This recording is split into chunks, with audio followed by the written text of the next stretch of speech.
Greetings and salutations, malefactors and YouTubers. Well, we're going to be engaging on a little journey today. I have a motorcycle ride I really want to attend here in the next weekend, actually. And I literally have boxes of stuff to toss on this bike. So we're going to engage in what I like to call a bike repair death march and see how far we can get today. We're going to try and take it from that to at least rideable. Might take another day or so, but I'm pretty confident. Kind of a summary of what's going to go on. New rear tire, new rear tube, new brake pads, bleed the system if I need to, clean up and install your vent tubes on the carb, new tank, leak down test, new bolts for any of the missing bolts on here, new brakes on the front caliper, new master cylinder, new brake line, and new plastics, new radiator hoses, all new radiator hoses. And we're going to be peeling the clutch side of the engine off, checking all of that. I don't have the parts. I ran out of money for this rebuild, so I'm just going to make notes of what's in there. We're going to tear it all the way down to the water pump, and we're going to replace the pump shaft, seals, and impeller to hopefully put a pin in that leak. And then from there, it's new coolant, new oil, kind of getting a feel for where the engine's at. And when I have the extra money necessary to get this bike where it needs to be, I'll take this all back down, do a valve job, install the auto decompression, and pass there. Get an official front light instead of using a placeholder number plate. But for right now, this is kind of what I'm looking at doing today, which is a ambitious maintenance schedule, to say the least. We might make it, we might not, but I'm going to try and get as far as I can. So brace yourselves, this might be a long video. It's important when you have this many projects going on to have a clear plan in mind of how you're going to accomplish all of these tasks. It's important to get in your mind how each of these will synergize with each other. So you notice I'm starting with the tire first. The reasoning behind this is I'm going to do the tires, brakes, chain, everything that allows me to have it as a rolling chassis so I can move it around, manipulate it, and do the other parts of the project without having to struggle around in a garage that might or might not have adequate lighting or good space. So once we get this section done with, then we'll be starting to work on all the other aspects of the project. Well, this time I'm not going to be held up with lack of rim lock. Should have got my soapy solution out. I'll pull the valve stem and get working on that. Unfortunately, it's not very sunny today, so I'm not going to be able to rely on the sun to do a lot of the flexibility and work for me in regards to getting my tire off easier. And where did I put that spray bottle? So, most importantly, you always have your soapy water on hand for digging into tires. So the valve stem pulled. This tire actually isn't in terrible shape, so I'm going to go ahead and keep it. The main reason I'm pulling it off is that it's slightly too big for the bike.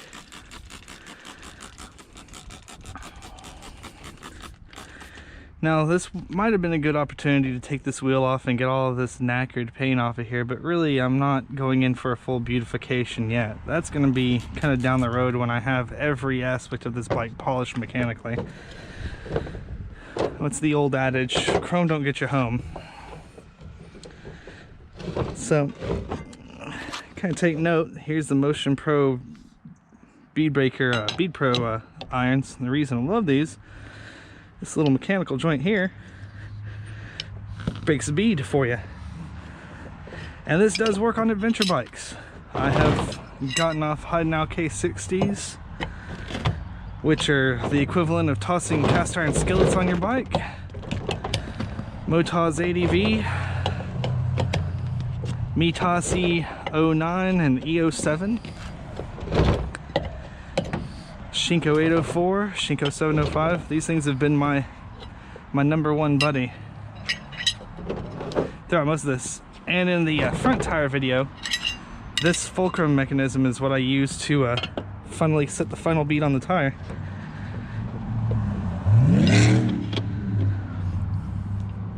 Now there is a set of these that are small, shorter and made of aluminum, which if you're gonna just use use these on dirt bikes, that's perfectly fine, or low horsepower like a 250 dual sports, maybe even up to like a WR400. The problem is they like to bend. I had a set of aluminum ones, and my first use was on the Africa Twin. And within seconds, they were already bent and useless. So I got the longer levered steel ones. That's a difficult place for that.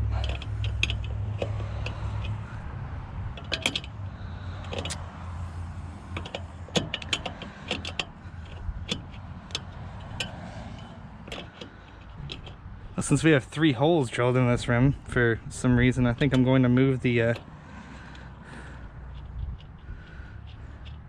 move this bolt to a slightly friendlier location.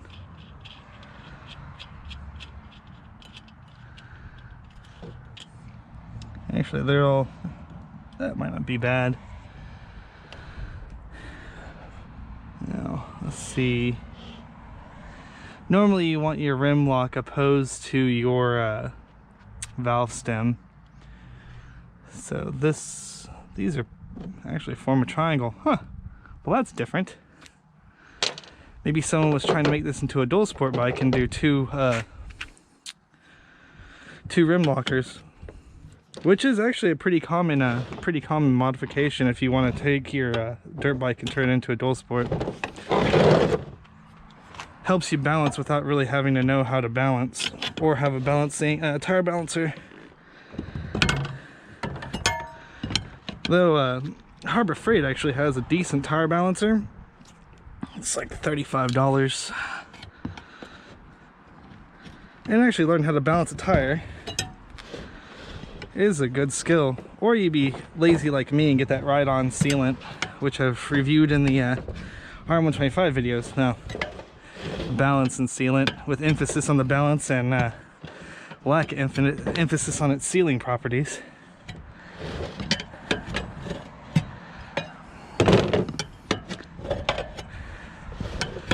So anywho, let me take this ring off. That could be a little pinchy. Little Mr. Pinchy there.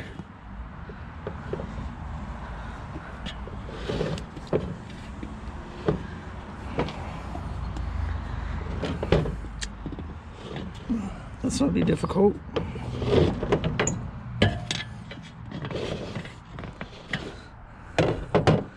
Well, isn't that something? Valve stem's actually being stubborn about getting out.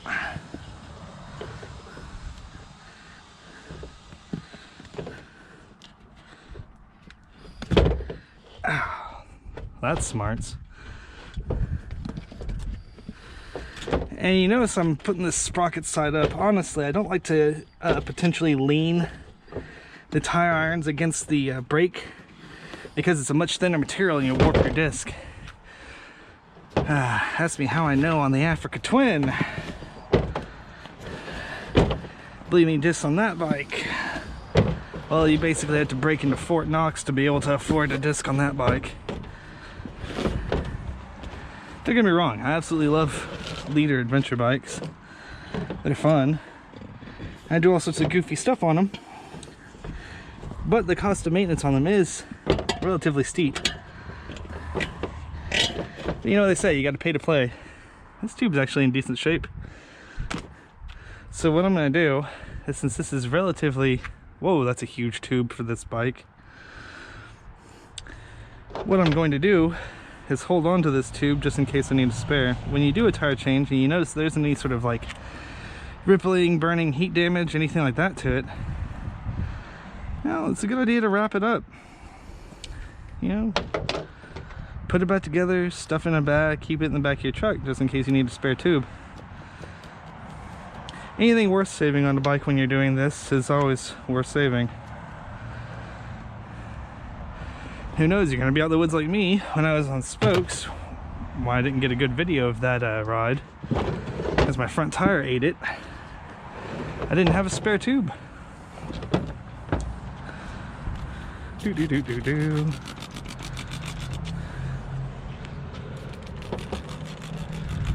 You know, with as much as I change tires, maybe I should invest in one of those Baja no pinch tools. I just never had anything fancy like that.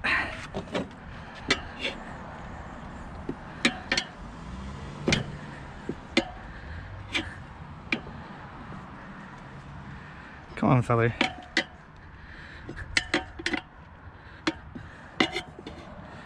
And I know I'm not using what people would consider great technique on this, but I'm in a hurry, so. You think maybe if I was in a real hurry, I'd set up that tire machine I've gotten there. Well, yes and no. That thing is good, but it's also kind of cumbersome to use in the sense that unless you're working on a really hard to use tire, it's a lot of setup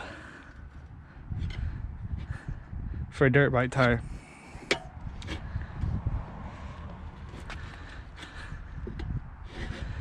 I mean, a ton of setup. It's probably about, first I have to get the car charged and working to get it moved out of there.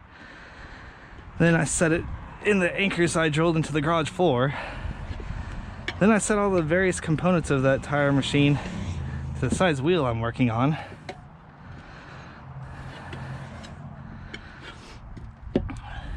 I mean, it does make getting the tires off easier. Like at this point I have this like giant 4.5 foot bar. I just slide under the side and take a lap around the tire. And for extraordinarily stubborn tires, like on the Africa Twin, it is kind of a godsend for getting stuff like that off. All right, let's get a little more water on this. Your best friend on this is lubrication. Eventually it'll pop out pretty quick. This tire's in good shape, so I'm also going to... Actually, funny story, in my spare room, I have a set of tires for the Africa Twin under the bed. Because I wanted dirt tires for the fall season, so I got the Bridgestone AX41s, which actually have been an impressive tire. Versus the Shinko 804, 805 combo I was used to. Not quite as good as the Motos ADV rear. But I think the front's going to be the #1 tire I use from now on for dirt applications.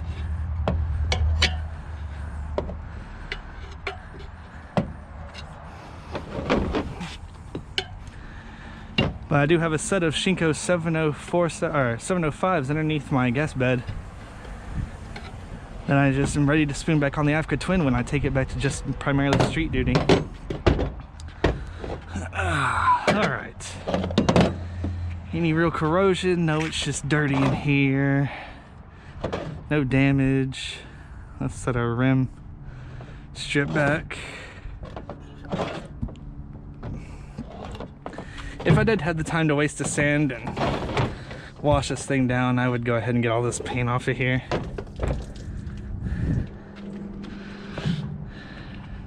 Oof. I'm gonna give this thing a little bit of a wipe down real quick.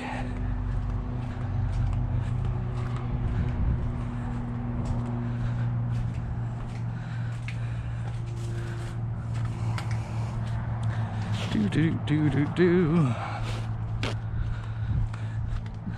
So where it stands, we're about at $750 of parts on this bike. And I'm about 200 short of everything I wanted to do to it mechanically, and another 120 short of it doing a dual sport conversion and wiring kit. And no, I'm not going to power it with a little corroded.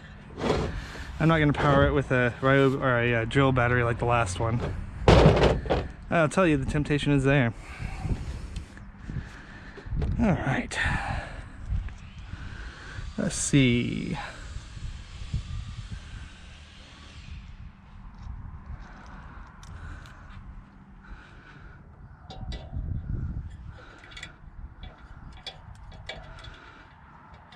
Leave our rim locker nice and loose.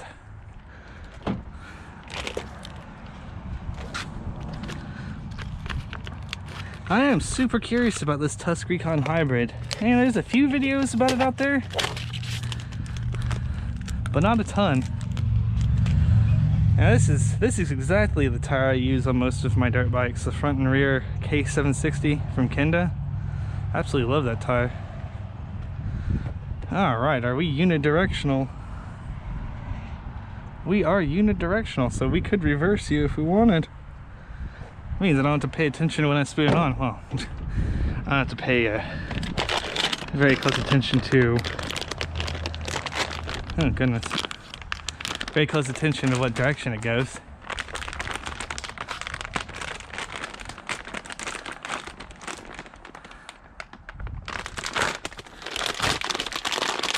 Believe me, it's a painful process to have to peel a tire off after you've done all of this work just to realize you put it on backwards.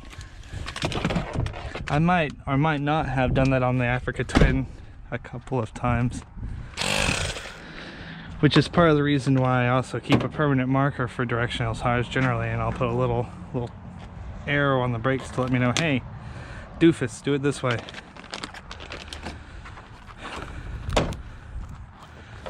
So as discussed in the video with the front tire, the reason I put a little bit of air in this is to make it hold shape, make it a little easier to put in. You can do it full on flat, but it's much more difficult, and you're prone to pinch your tube a lot more when you do it that way.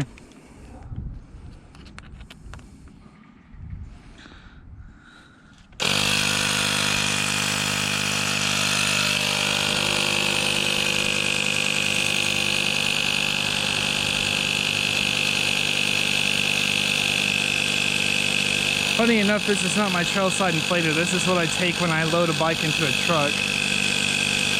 I actually had the Dynaplug mini inflator for my Africa Twin, which is quite an impressive piece of tech.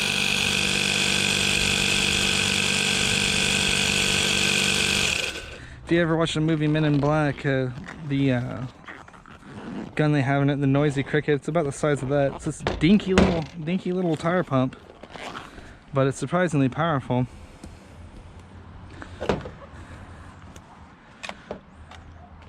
And you just have to have a power source and a willing participant. Alrighty, let me get my drink. Yeah, I need to air up the truck tires. So many projects, so little time.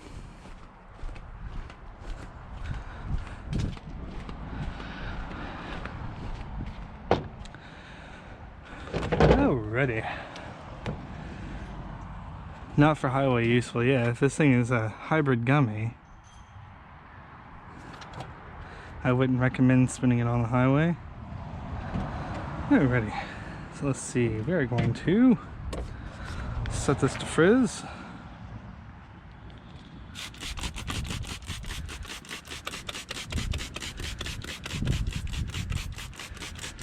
No such thing as too much water.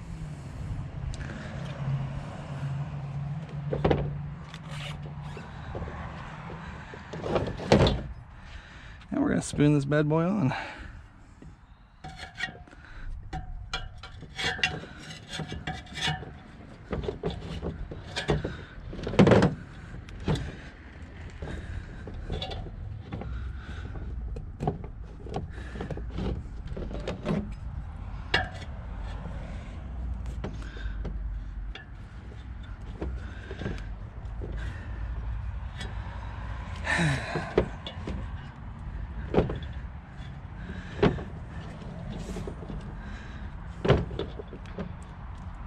Now this is one aspect where the tire machine actually is kind of a boon.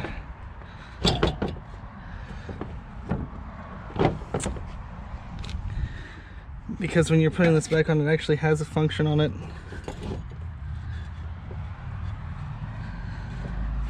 To spin it back on for you.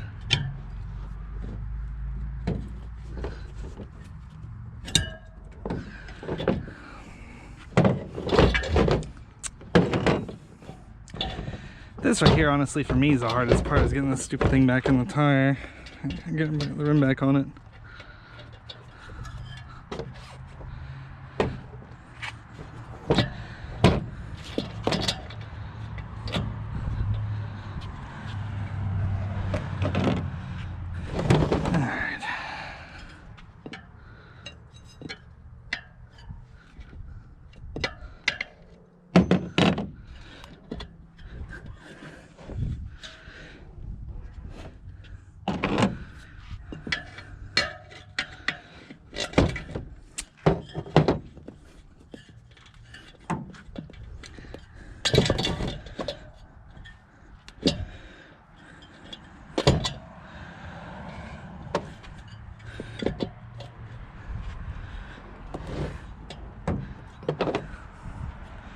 Yeah, I know in the comments if anyone stumbles across this video, they're gonna be like, you're terrible at tires.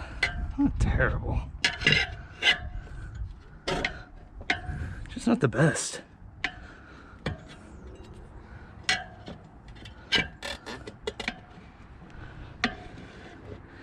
Never claimed to be some sort of savant at this.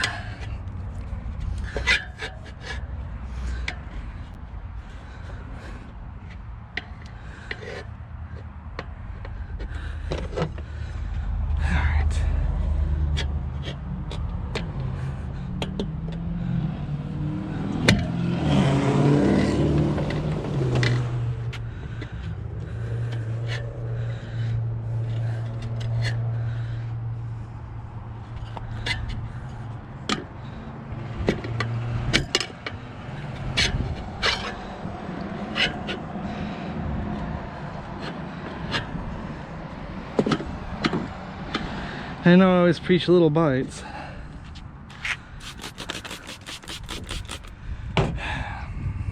We're not far off of having this thing on.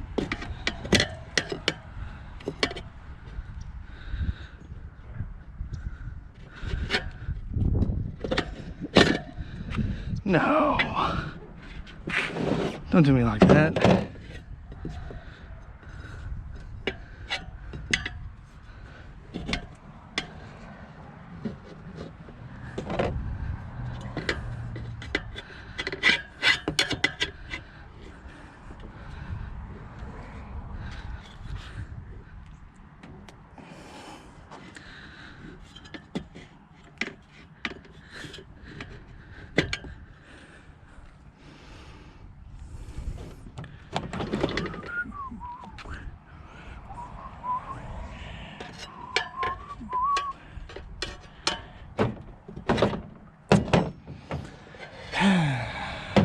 Alright.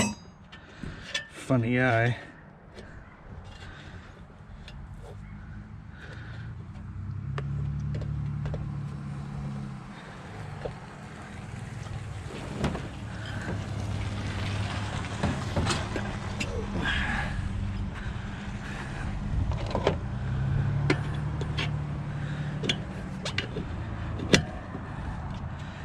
So it's a good idea to check the other side to make sure that you don't have anything encumbering. Like when you're putting these back on, make sure you're in drop center.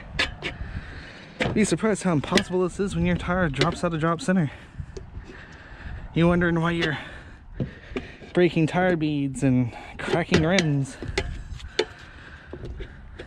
Trust me, it's not a mystery. It's just hard to see through the tire when you're working on it. You can't see the forest through the trees sort of deal. My new rim lock and tire had a sense of humor.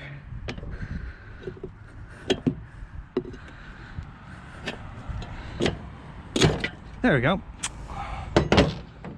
Alright.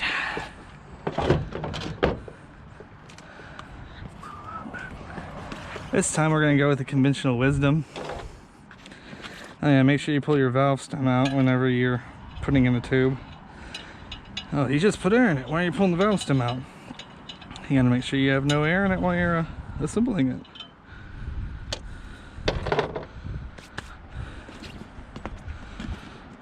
So this time, instead of doing the tire backwards, I'm gonna go with conventional wisdom and put everything in at the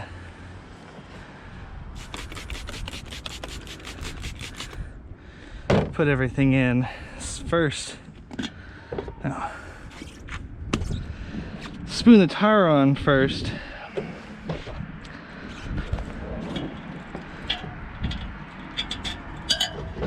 At the bead, the rim lock. Really, did we just feed on the other side of the tire? Haha, very funny, valve stem fisher.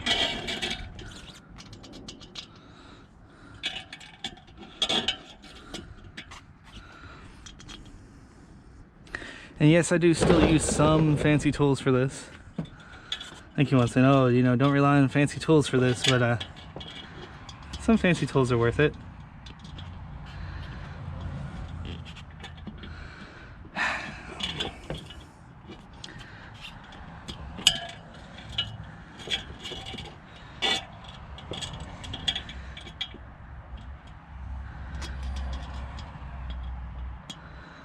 Oh goodness. Yeah, that's on there nice and tight.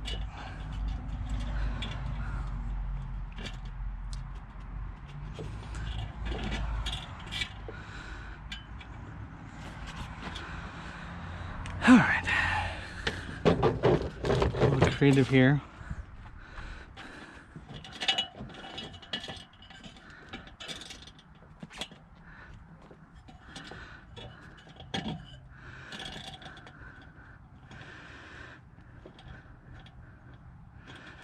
Add this bad boy all the way in, because trust me, fishing for this with your bare hands is a real pain. All right.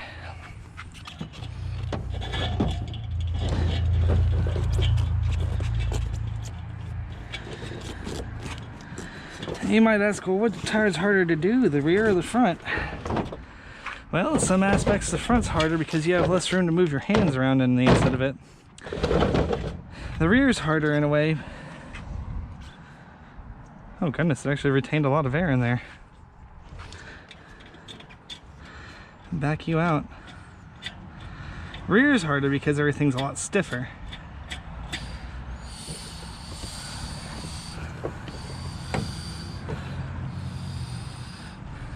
There we go. The reason the rear is a bit harder is everything's a lot stiffer to deal with.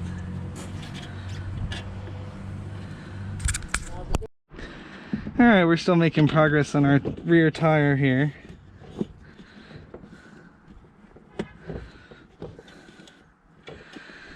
Stuffing it around the rim, making sure it's not pinched between the tire and the rim lock, bringing it down the drop of the bead.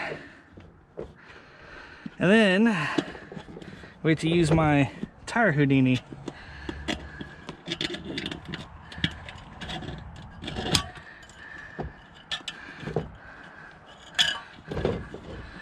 It's got to be lined up kind of close. Presto changeo! We have a valve stem without having to smash your hands for an hour and a half.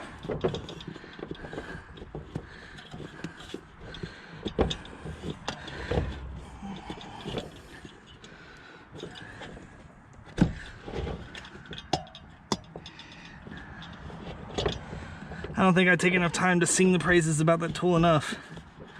Alright, now that we've made sure that all of our tube is in place,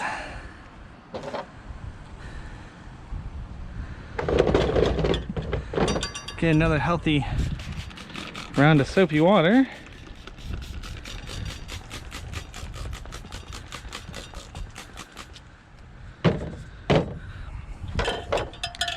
Peel off my stem tool.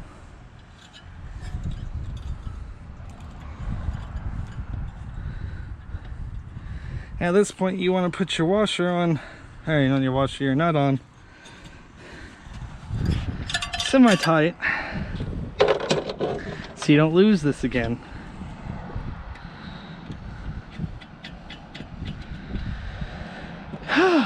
Alright, which goes to my second favorite tool, my third hand, or the Motion Pro Bead Buddy.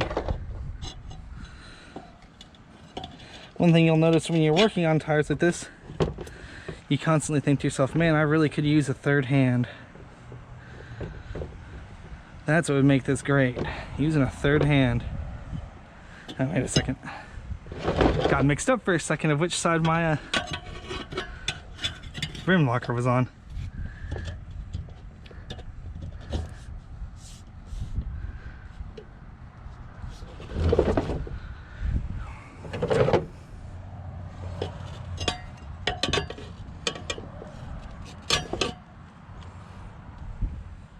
Make sure you're not pinching the tube.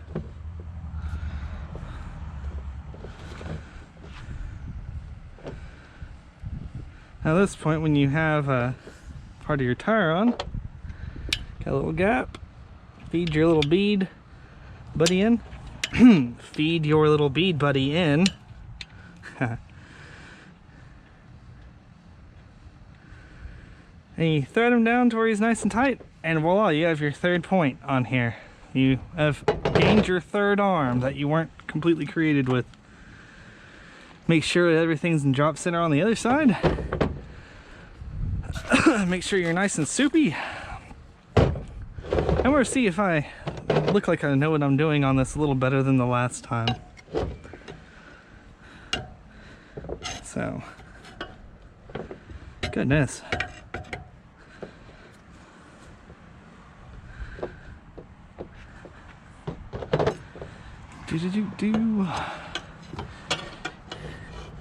You know, I would like to put music onto this, but unfortunately, DCMA being as it is, I can't just have the radio going on in the background. And as much as I like to listen to my own music, it seems a little bit self-serving to sit here and listen to music I write while I'm working on my stuff.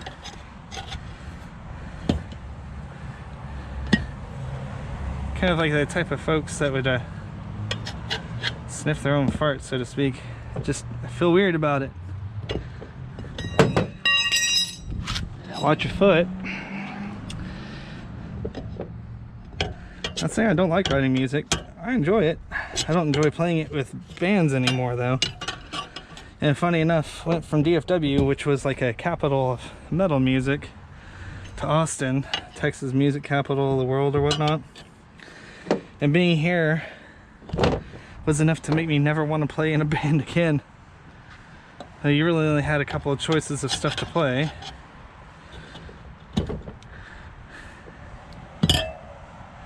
It's kind of like when you're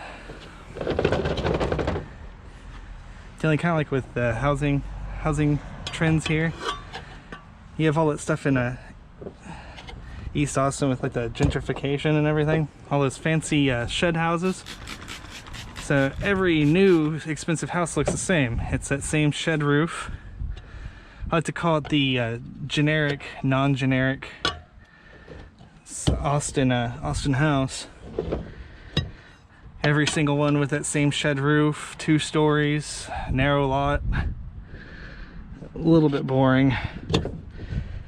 Me, as my main job is looking at buildings all day. No, I'm not an architect. No, I'm not an engineer. I'm the second most enjoyed person. I'm a building inspector, so the only people that get more stacked than me generally are lawyers. You know, I kind of feel for them.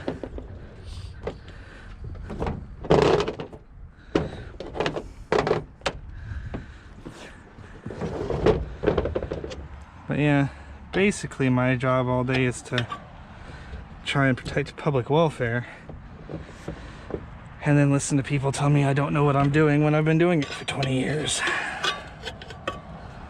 And you wonder, man, why do you like working on bikes so much? Oh, because this just kind of lets me center myself, focus on a simple, repetitive task.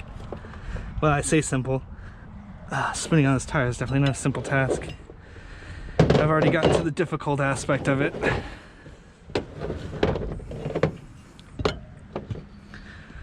It's constantly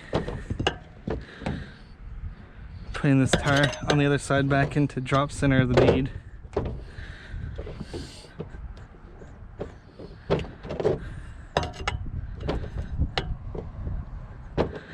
Yeah, I'm wondering why common logic is to do this at the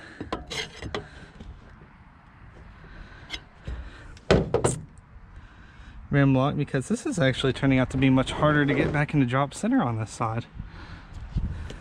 I'm not entirely sure this common logic thing really works well. Maybe it's just harder with tire irons. Maybe I'm overthinking it.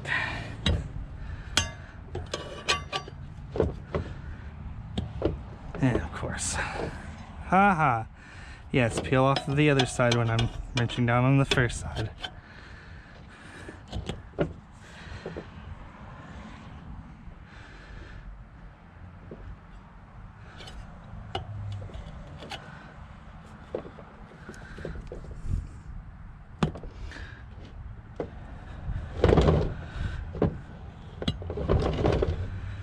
Yeah, it's this last little bit right here that's the hardest part. This is where you make or break rims or tire beads or any number of things that go wrong, or pinch your tube. You don't want to pinch your tube's cheek. It doesn't like it.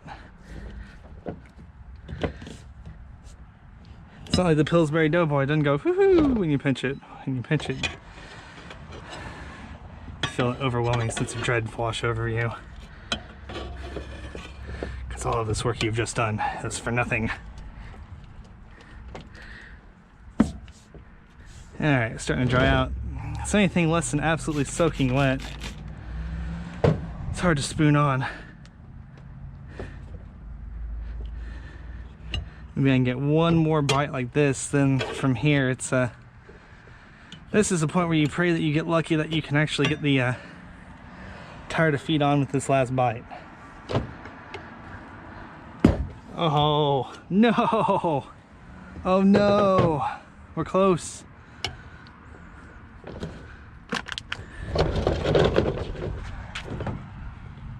Oh, like a glove. Just kidding, it wasn't like a glove at all. That was actually a little difficult. Alright, before you air this bad boy up,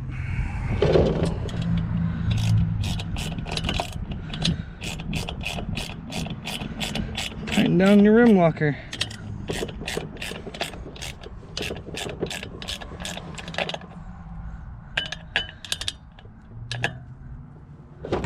Wow, is that as tight as that goes?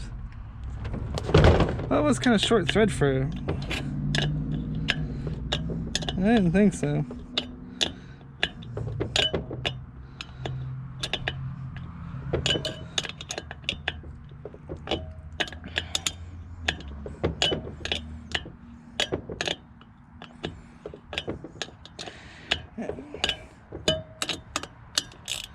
I don't want to wrench the thing down beyond belief, but... Okay, I'm not enjoying this rim and its lack of space for my doohickeys I need to thread on here. It's a little mean. Might have to grab a deep well socket to do this.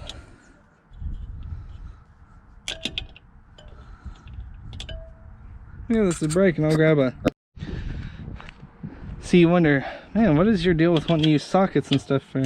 sockets or ratchets for stuff like this? Honestly, it's a lot easier to do it quickly, and I can tell torque a lot better with a socket. So used to using a torque wrench for everything. So my fancy handometer, a little easier to determine what's going on.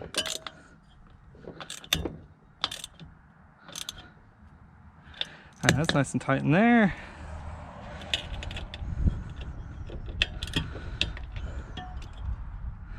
That's nice and tight right here. Get our valve stem back in. I always start it by finger because if, there, get it in there by finger. Thread it gently. Because if you cross thread one of these, getting it back out is a real nice time.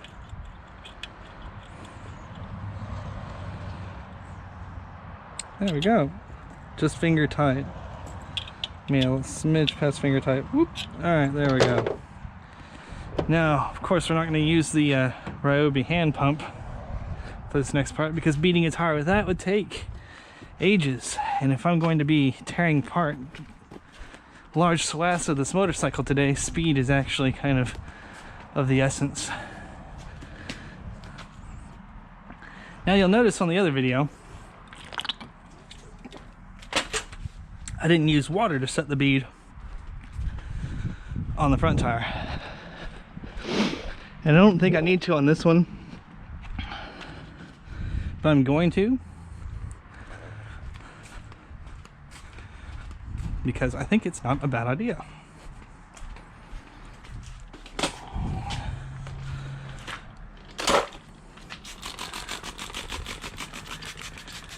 And what's our best friend on all these tire changes? Lubrication.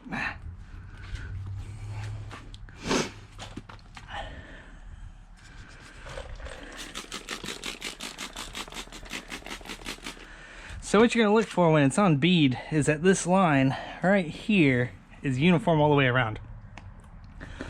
It'll let you know when you're not at bead because you won't see that line uniform all the way around. And if your tire's not beaded, the chances of it coming off on you at a very inopportune moment, like when you're riding, is increased tenfold. All right.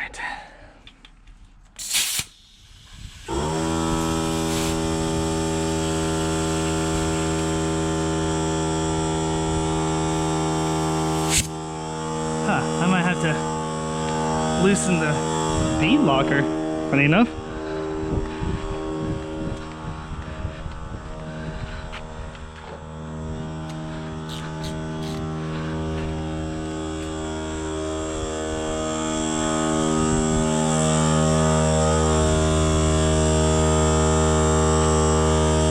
And yes, I know this noise is annoying. But if you're going to engage in these activities, you do need an air compressor, even if it is kind of a cheesy one.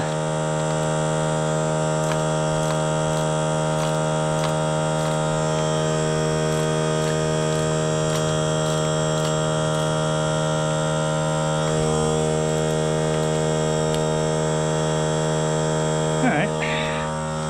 That fell back off. It's the first time I've ever had a rim lock want me to back it back off.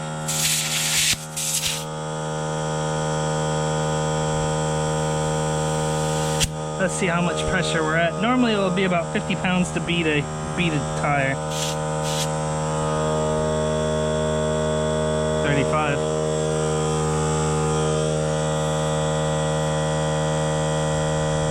That's not good. We might have a pinch.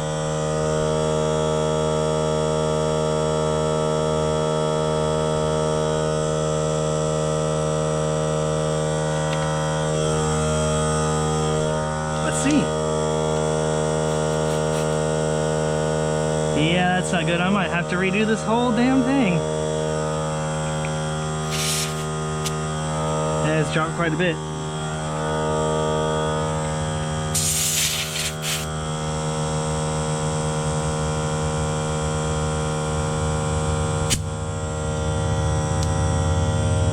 Well, we're 100% beaded on this side. And on this side. But do I have a tragedy about to befall me?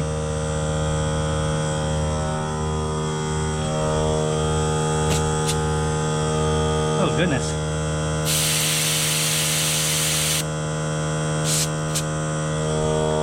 Alright, we got it down at 40 psi.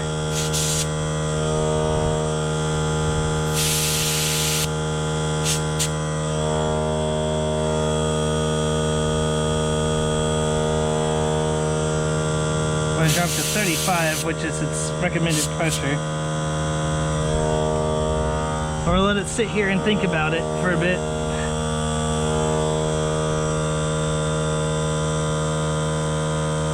And pray that I haven't put a hole in this.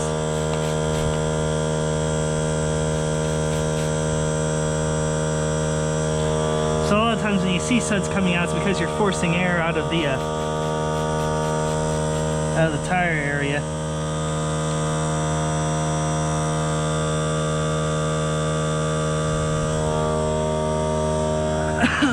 I'm gonna check the current pressure and we're gonna wait 10 minutes and see if we have a drop. Incidentally, when you're doing a plumbing test, this is what's required by code. You do a 10-minute test. You have like a 10-foot water head. You put your timer on for 10 minutes and see if it drops at any point in that time. And if it drops at all in 10 minutes, you fail it. So we are currently at 38. We'll come back whenever this goes off. Well, we're back. Went ahead and did a 20-minute break. Give my tire a little more time to ruminate on what it's done and what it plans to do. I did a couple of boring things while we were off sorting through all of my parts. As I said, I had a near trash bag full of fasteners. Some of these will come in handy a little later.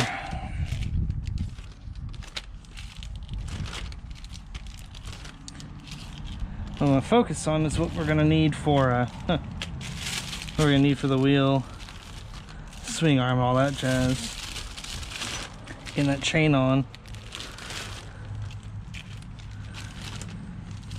So apparently I was off base a little bit. You can reuse that lock washer for your front sprocket. About 3 or 4 times. I just don't generally because I'm exceedingly nervous and cautious. So let's see if I have to tear this tire all the way back apart after 20 minutes. And we're right where we were at. Dodged a bullet there. Hey, not that I couldn't take this back apart, but definitely put a damper on what I'm trying to get accomplished. All right.